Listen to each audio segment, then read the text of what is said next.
મોડી રાત્રે મેઘરાજાએ જોરદાર બેટિંગ કરી હતી, જેમાં મધરાતથી વહેલી સવાર સુધીના 4 કલાકમાં 1.5 ઇંચ વરસાદ નોંધાયો છે। નવસારી અને જલાલપોર વિસ્તારમાં સૌથી વધુ વરસાદ પડ્યો છે।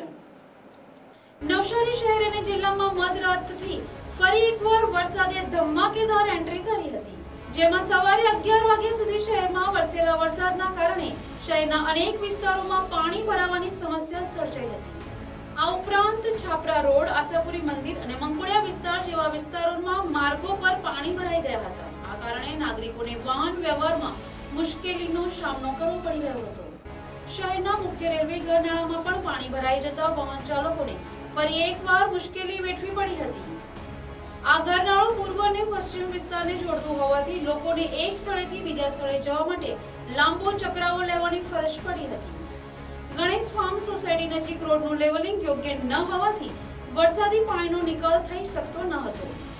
નવસારી મહાનગરપાલિકાએ પ્રી-મોન્સૂન કામગીરીની મોટી વાતો કરી હતી, પરંતુ વરસાદમાં તેની પોલ ખુલી ગઈ છે। આ પરિસ્થિતિને કારણે મહાનગરપાલિકાની કામગીરી સામે અનેક સવાલો ઊભા થયા હતા।